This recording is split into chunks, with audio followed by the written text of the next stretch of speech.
What's going on, guys? It's Kyle here, and today we're going to talk about one of the 100,000 different ways that you can make money in real estate, and it is wholesaling.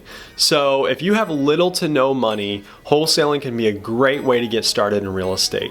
Again, there's all kinds of different ways you can make money, whether it's you're rehabbing and then flipping the house, whether you're just buying and holding and making money on the cash flow. You could be a syndicator where you're raising private money and taking down these big deals.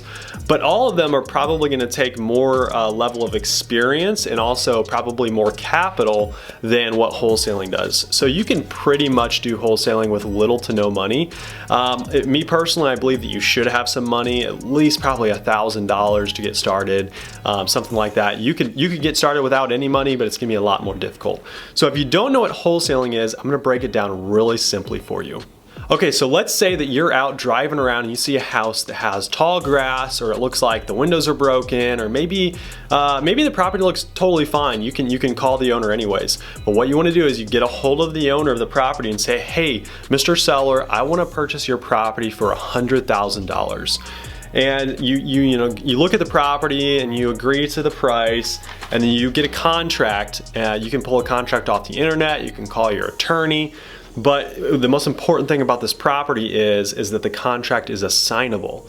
So what you do is you're going to sign a contract with that seller that says, "I'm going to purchase your property for $100,000, and you get them to sign the piece of paper.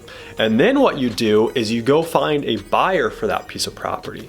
Now, some wholesalers aren't super transparent with the seller, and they don't tell them that they're not actually the ones going to be purchasing the property.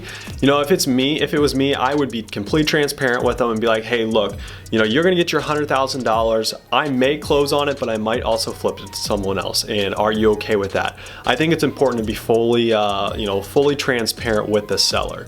So you're going to take that piece of paper that says, you're going to buy it for $110,000, and then you're going to go over here to your group of buyers.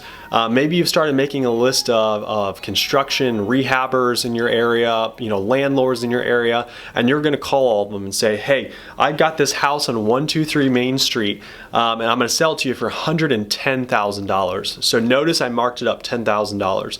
Now, obviously, you would decide how much you want to make on the deal. You got to figure out, how much the property is actually worth, so on and so forth. So, whole caveat to this is when you sign that piece of paper with the seller, you have to know that you're getting it at a discount. That's a deeper topic for another time. I'm just trying to explain the overall idea of wholesaling. Okay, so once you find an investor over here in this group that's going to buy it for $110,000, you can do one of two things. You can either close on the property yourself, but then the same day you resell it to this new investor, or you can do what's called you just assign the contract is what you're doing. So essentially that new buyer is purchasing the property. And what you're going to do is you're going to make that $10,000 spread from the $100,000 that you signed with the seller to the $110,000 that you signed with the new buyer. So the whole point of this is really just understanding that you're not actually owning the piece of property if you're doing an assignable contract. You never own the house. All you do is lock it up on a piece of paper, and then you're flipping that piece of paper to the end buyer. Now again, I would be completely transparent if it was me with that seller. Be like, "Hey, look, you're getting your $100,000. That's all you care about." And then you go find the buyer, and then no one is going to get upset when they find out that you made $10,000 off this deal. So, personally, I have not had a ton of experience with wholesaling. I did it for probably 6 months in St. Louis. I never had a tremendous amount of luck with it, mainly because I just wasn't consistent enough. However, I know guys who make hundreds and hundreds of thousands of dollars a year doing it, and I know it can be a great business model. So real quick, I just want to go over a few costs that you might have with wholesaling.